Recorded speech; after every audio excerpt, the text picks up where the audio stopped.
Et voilà, je n'ai pas voulu lui dire, mais il dit quand tu seras même sans conversion, mais le fait d'être avec Jésus, il les a secourus. Alléluia. Allons-y. Il nous dit, pour vous, vous ne vivez pas selon la chair, Oui. mais selon l'esprit. Le chrétien n'est pas celui qui vit selon la chair, mais il vit selon l'esprit. Si du moins l'esprit de Dieu habite en vous. Si du moins l'esprit, voilà le bas blesse. Si du moins l'esprit de Dieu habite en vous. Allons-y. Si quelqu'un n'a pas le Christ, l'esprit de Christ, il ne lui appartient pas. Si quelqu'un n'a pas l'esprit de Christ, or c'est l'esprit de Christ qui nous permet d'être chrétiens, alors il ne lui appartient pas. Et si Christ est en vous, oui, le corps, il est vrai, est mort à cause du péché, oui, mais l'esprit est vie à cause de la justice. Si Christ est en vous, votre corps, votre esprit vit à cause de la justice. Allons-y. Un chrétien, c'est quelqu'un qui a reçu de Dieu le Saint-Esprit. Un chrétien, c'est quelqu'un qui a reçu de Dieu le Saint-Esprit. Et grâce à ce dernier, et grâce au Saint-Esprit, Christ, en fait, vit dans le chrétien. Christ vit dans le chrétien. Comment tu peux dire que les alliances de tes parents sont en toi, alors que le Saint-Esprit habite en toi? Voilà, ce qui n'est pas, ne tient pas. Allons-y. Cet esprit qui vient de Dieu joue un rôle essentiel dans la vie du chrétien. Alors le Saint-Esprit qui vient de Dieu joue un rôle essentiel dans la vie du chrétien. Oui. Paul précise en effet, oui, au verset 14 et au verset 13 et 14, si vous vivez selon la chair, oui, vous mourrez. Mais si par l'esprit, vous faites mourir les actions du corps, vous vivrez. Si vous vivez selon la chair, vous mourrez. Mais si par l'esprit, vous faites mourir les actions du corps, vous vivrez. Vous vivrez. Car tous ceux qui sont conduits par l'Esprit de Dieu sont fils de Dieu. Tranquille. Tous ceux qui sont conduits par l'Esprit de Dieu sont fils de Dieu. Allons-y. Après, le Saint-Esprit ne suffit pas. Oui. Le chrétien, afin de révertir l'homme nouveau et de se révertir du Seigneur Jésus-Christ. Alors, après l'obtention du Saint-Esprit, le chrétien avoir le Saint-Esprit ne suffit pas. Donc après l'obtention du Saint-Esprit, le chrétien cherche à révertir l'homme nouveau et de se révertir du Seigneur Jésus-Christ. C'est ça. Doit être conduit par l'Esprit de Dieu. Conduit par l'Esprit de Dieu. Et devenu une nouvelle créature. Allons-y. Un chrétien, c'est quoi? C'est quoi? C'est oui. Être chrétien est loin de se limiter à simplement croire en Jésus ou à accepter Jésus dans son cœur. C'est ça. Un chrétien, c'est quelqu'un qui suit et imite activement Christ. Il suit et il imite activement Christ. Qui remet sa vie entre ses mains. Il remet sa vie entre ses mains. Et qui s'est fait baptiser et a reçu le don du Saint-Esprit. Il s'est fait baptiser et a reçu le don du Saint-Esprit. C'est quelqu'un qui s'efforce de révertir Christ. Il s'efforce de révertir Christ. Qui marche et dirige sa vie comme Jésus l'a fait. Et il marche et dirige sa vie comme Jésus l'a fait. Quand il était sur terre. Quand il était sur terre. Allons-y. Le chrétien s'applique à vaincre ses péchés et à devenir de Il s'applique à vaincre. Le plus grand combat du chrétien, c'est de vaincre le péché. Et à devenir de plus en plus Le comme Seigneur Christ. a dit simplement, par l'inspiration qu'il a donnée à Pierre, il dit, fuyez le péché, mais résistez au diable. Fuir, c'est un combat perpétuel. Mon frère, ceux qui se disent aujourd'hui que malgré leur chrétienté, ils sont victimes de l'alliance des pas des parents et des autels occultes que les parents ont tissés. C'est pratiquement aujourd'hui la conversion n'est pas dans la vie même de nous aussi en tant qu'hommes de Dieu. Je vais te donner un exemple. Tu as vu une fois Jésus chasser un disciple parce qu'il a eu une faiblesse. Si tu as une faiblesse aujourd'hui, que je t'expose dehors, là, et que je prends l'engagement de te chasser de l'église parce que tu as une faiblesse, est-ce que moi, pasteur, là, je suis converti? Parce que je ne fais pas ce que Jésus me dit de faire. Je fais ce que la loi humaine me dit de faire. Alors, je ne suis pas la volonté de Dieu. Parce que tu as eu une faiblesse, je te vois, je ne te salue pas. Parce que je suis pasteur. Je suis converti. C'est pourquoi la conversion à un niveau élevé plus que l'on entend. Je prends ces exemples pour vous démontrer combien de fois, nous-mêmes en tant qu'hommes de Dieu, arrivé à un certain moment, on perd la trajectoire, on perd le chemin et on fait notre volonté. Jésus n'a jamais dans sa vie savait que Judas était une gangrène, mais n'a jamais chassé de l'équipe. Judas est parti de lui-même. Parce que l'environnement de Jésus ne lui sied pas. Il est allé jusqu'à se donner la mort. On ne lui a rien dit. On n'a rien fait à Judas. Il est parti de lui-même. Quand un pasteur prend l'engagement d'excommunier un fidèle de l'église, il est sur la ligne rouge du ciel. C'est pire que l'adultère. Vous connaissez la valeur d'une brebis? Et demain, on a posé un acte qui n'est pas normal. Le fidèle qui est en train de gémir, le fidèle qui est en train de pleurer parce qu'on l'a honni, parce qu'on l'a exposé. C'est vrai que c'est un péché. Mais tu as vu quelqu'un un jour au front, un soldat qui a été fauché par une balle et puis ses amis viennent l'achever? Un péché est une balle que le diable inflige à un fidèle.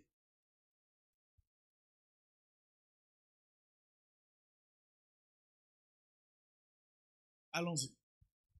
Le chrétien s'applique à vaincre ses péchés et à devenir de plus en plus comme Christ, oui, s'efforçant de devenir parfait comme notre Père céleste est parfait. C'est ça. Matthieu 5, le verset 48. Continue. C'est là un processus de toute une vie. C'est là un processus de toute une vie.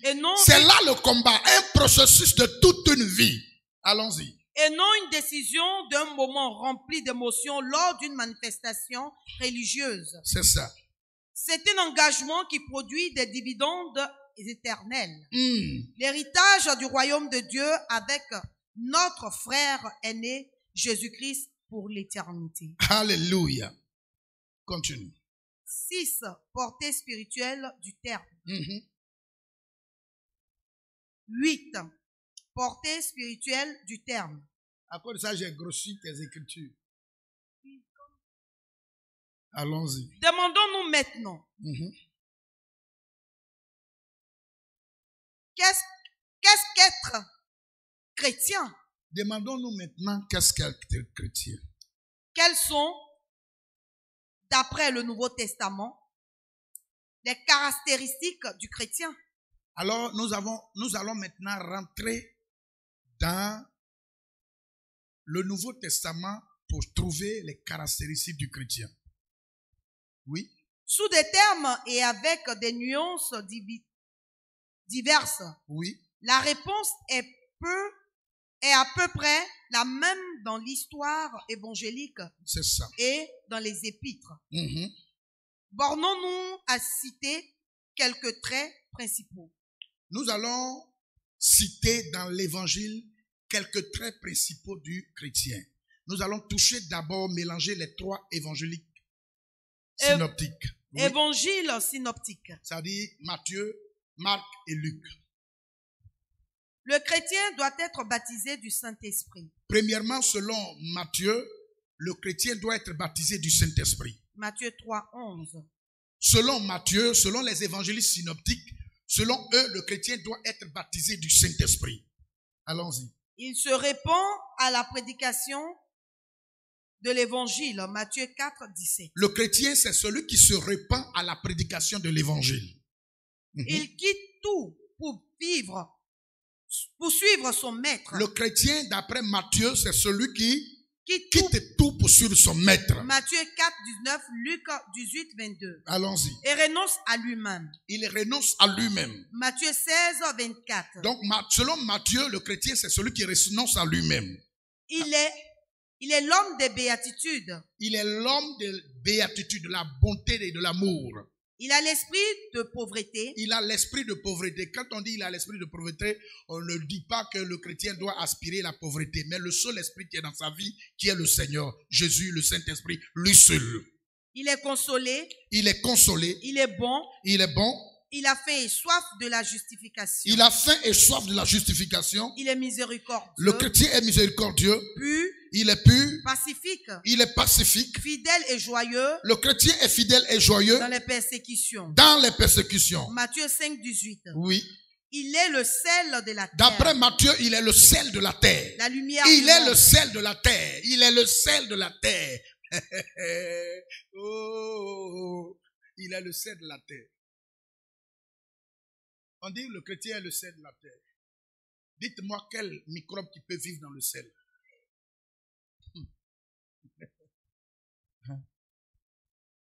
Quel microbe qui peut survivre à la présence des sel? Du sel. Il n'y en a pas. Cela veut dire aucun démon ne peut survivre dans la vie du chrétien.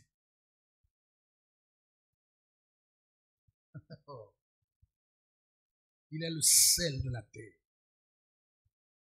Les gens qui ont l'habitude de dire que non, comme dans ma famille, tout le monde, mon père est féticheur, ma mère est féticheuse, ça cause de ça ma vie est comme ça. Mon cher, tu veux vivre comme tes parents. Bien aimé, le sel là, regardez dans une sauce, il y a tout, il y a crabe, il y a poisson, il y a escargot, il y a tout. Mais le sel, sans lui, la sauce n'est pas ce qu'elle est. Elle doit être. Pardon? Il n'y a pas sel. Ça veut dire, toi seul, tu peux vivre au milieu des occultistes. Mais toi, tu survis parce que l'esprit qui est en toi est plus fort que l'esprit qui est en lui. Daniel, lui seul, était avec Nebuchadnezzar, était avec le fils de Nebuchadnezzar. Mais la Bible dit, étant au milieu de ces occultistes, il avait un esprit de supériorité.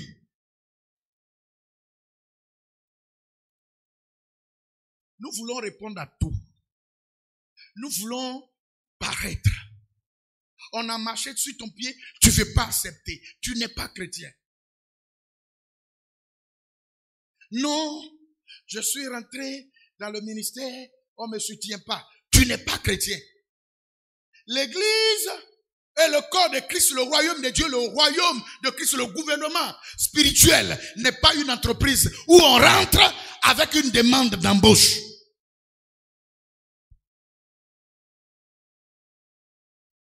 L'église est une constitution spirituelle où on rentre avec conviction et ayant été appelé par Dieu, on rentre avec sa volonté pour servir Dieu, non servir un homme.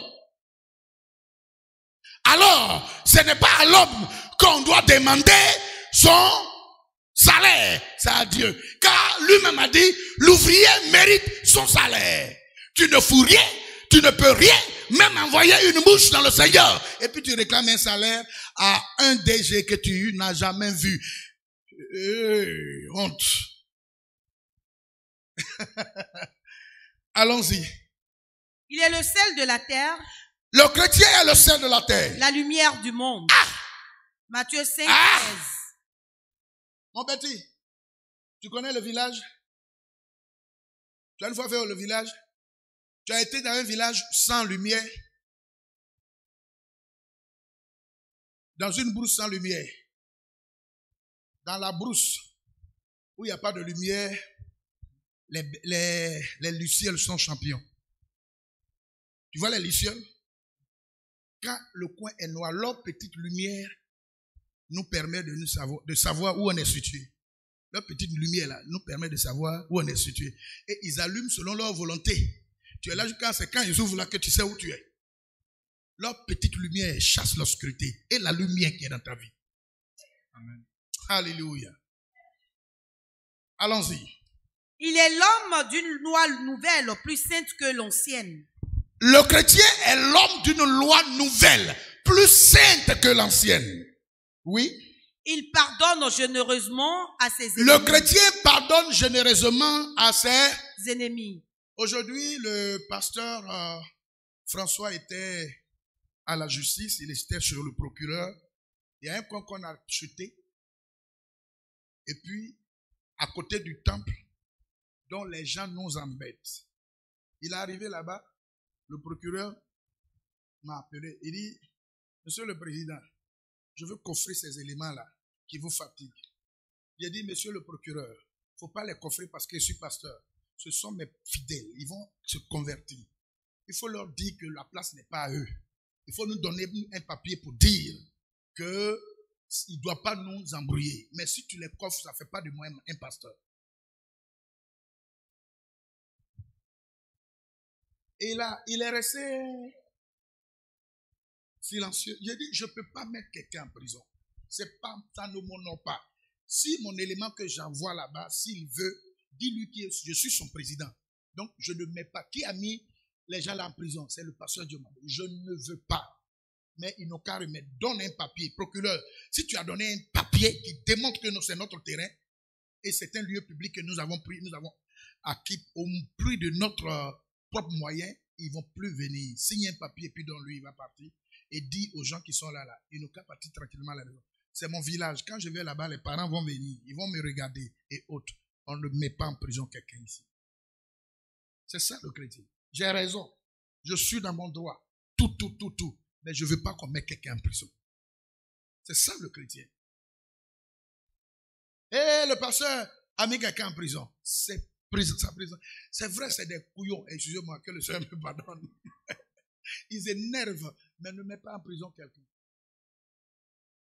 Allons-y. Il pardonne généreusement à ses ennemis. Matthieu, il pardonne généreusement à ses ennemis. Matthieu 5, 21. Oui. Il est détaché des choses de ce monde. Matthieu 6, 19. Il est détaché des choses de ce monde. Matthieu 6, 19. Il a l'esprit de confiance envers la providence du Père Céleste. Il a l'esprit de confiance envers la providence du Père Céleste. Il a l'esprit de confiance envers la providence du Père Céleste. Matthieu 6, 25. Matthieu 6, 25. Allons-y. Il recherche avant toute chose le royaume de Dieu et sa justice. Matthieu 6, 10. Oui. Matthieu 6, 33. C'est ça. Il ne juge pas. Matthieu 7, Il ne juge pas. Matthieu 7, 9. C'est pourquoi tous ceux qui prêchent dehors, faites attention.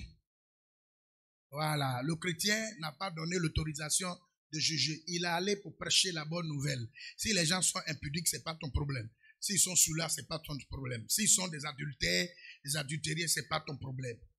Leur place en enfer, là, c'est pas toi qui dois décider. On dit de prêcher la bonne nouvelle. Et la bonne nouvelle, la Bible dit que Dieu a tellement aimé le monde. La Bible ne dit pas l'église. Dieu a tellement aimé le monde. La Bible n'a pas parlé de l'église, mais du monde. Et quand on parle du monde, on parle de l'humanité. Lisez bien, c'est pas l'église que la Bible a aimé. Dieu a aimé. Il a aimé le monde. Et il a donné son fils. Afin que quiconque croit en lui ne périsse point, mais qu'il ait la vie éternelle. Le monde. Faites la part des choses, c'est pas l'église.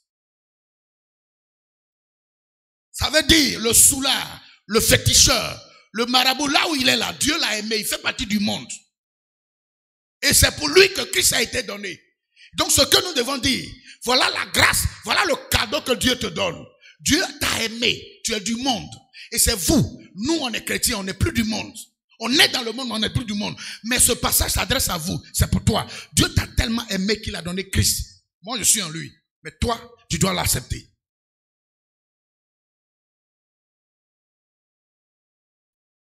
C'est ça l'évangile.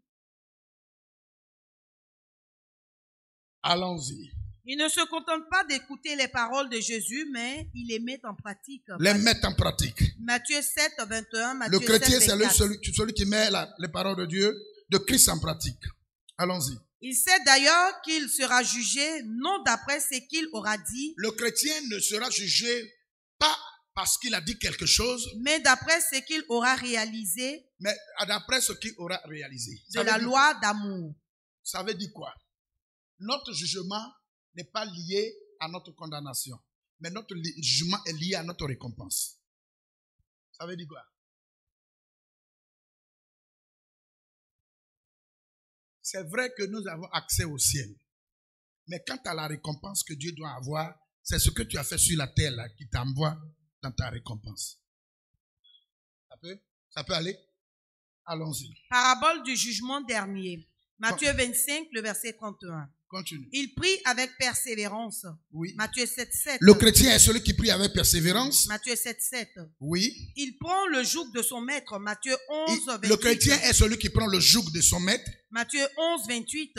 Matthieu 11, 28. Il a dit quoi? Venez à moi, vous tous qui êtes fatigués et chargés, je vous donnerai du repos. Prenez mon joug. Et Alléluia. suivant. Car mon joug est doux et mon fardeau est léger. Continue. Car suivant, il confesse son nom. Matthieu 10, 32. Oui. Il confesse qu'il est le Messie, Oui. le Fils de Dieu. Matthieu 16, 17, Marc 8, 29. Il demeure où redevient humble comme un petit enfant. Oui, Matthieu c'est 18, le chrétien. 3, Matthieu 19, 13. Continue. Il lutte héroïquement contre son propre péché. Voilà le combat. Il lutte héroïquement contre son propre péché. Arrache, s'il le faut, Oui. l'œil ou la main de qui le fait tomber. Matthieu 18, 9. Oui. Il reçoit la robe blanche du pardon divin. C'est le chrétien, ça. Matthieu 22, 12. Oui. Il fait fructifier les talents reçus. Oui, Matthieu, le chrétien est celui qui fait fructifier les talents reçus. Matthieu 25, 15. Oui. Il est tolérant. Le chrétien est tolérant. Luc 9, 60. Oui. Il est persévérant. Il est persévérant. Et ne regarde pas en arrière. C'est ça. Après avoir mis la main à la charrue. Il ne regarde pas en arrière après avoir mis la main à la charrure. Luc 9, 62. Voici ce que les évangiles synoptiques définissent au niveau de l'expression chrétienne. Évangile selon Jean. Qu'est-ce que Jean dit selon le chrétien? Cet évangile qui semble bien être complémentaire des autres et qui, par conséquent, n'a pas à répéter ce que les évangiles synoptiques ont énoncé, met en avant, dans un relief émouvant, la personnalité elle-même de Jésus. C'est ça. Plus que les autres, il nous montre Jésus ne prêchant pas seulement un évangile, mais se prêchant lui-même. Donc, lui, Jean démontre que Jésus ne prêche pas un évangile, mais il prêche celui qu'il est. C'est lui-même l'évangile. Par conséquent, le chrétien sera avant tout le croyant qui s'assimile la personne de Jésus et devient un avec lui. Donc, selon Jean, le chrétien est celui qui est un avec le Christ. Il est un avec le Christ. Allons-y. Il croit en Jésus. Le chrétien est celui qui croit en Jésus, selon Jean 3, 16, Jean 9, 36. Il le reconnaît comme berger. Oui. Et il le suit. Il le suit. Jean 10, 14, Jean 10, 27. Oui. Il accepte le commandement nouveau de l'amour. Le chrétien est celui qui accepte le commandement nouveau de l'amour. Oui. Jean 13, 34. C'est ça. Il demeure en Jésus. Il demeure en Jésus. Jean 15, 4. Oui. Il se nourrit de Jésus. Il se nourrit de Jésus. Jean 6, 64. Il a soif et se désaltère de lui. Il a soif et se désaltère de Christ. Jean 7, 37. Il a l'esprit d'unité qui le fait se fondre en Jésus et en ses frères. Donc l'esprit d'unité qui le fait fondre en Jésus et en ses frères. Jean 17, 11, Jean 17, 21. Qu'est-ce que les apôtres aussi ont dit du chrétien? Actes des apôtres. Oui. Le chrétien est l'homme qui a connu la repentance. Selon Actes 22, 38, le chrétien est celui qui a connu la repentance. Acte 3, 19. Oui. Et qui reçoit le Saint-Esprit. Il reçoit le Saint-Esprit. Les chrétiens mènent entre la vie de fraternité. Le chrétien, le véritable chrétien, ce sont eux qui mènent la vie de fraternité. Ils rompent le pain. Ils rompent le pain. Et sont puissants par l'Esprit. Ils sont puissants par l'Esprit. Ils guérissent et font des miracles. Ils guérissent et font des miracles. Ils mènent une vie surnaturelle. Ils mènent une vie du surnaturel. Acte 2, 42, Ils 47. mènent le chrétien, selon les apôtres, c'est celui qui mène une vie surnaturelle. Alléluia. Le chrétien est justifié par la foi. Il est justifié par la foi. Acte 13, 39. Acte 13, 39. Et par la foi au Seigneur Jésus. Et par la foi au Seigneur Jésus. Acte 16, 31. Voici comment les apôtres, dans Actes des apôtres, ils ont défini le chrétien. Dans les épîtres de Paul. Épître de Paul. Écoutez. Le chrétien est l'homme appelé à être saint. Il est appelé à être saint. Romains 1, 7. Oui. Il est pardonné. Il est pardonné. Et régénéré par la foi en Jésus. Il est régénéré par la foi en Jésus. Christ. Oui. Livré pour nos offenses et ressuscité pour notre justification. C'est ça. Romains 4, 25. Oui. Le chrétien participe à sa résurrection après avoir participé à sa mort. Le chrétien est celui qui participe à la résurrection de Christ après avoir participé à sa mort. Romains 5, 12, Romains 6, 11. Alléluia. Le chrétien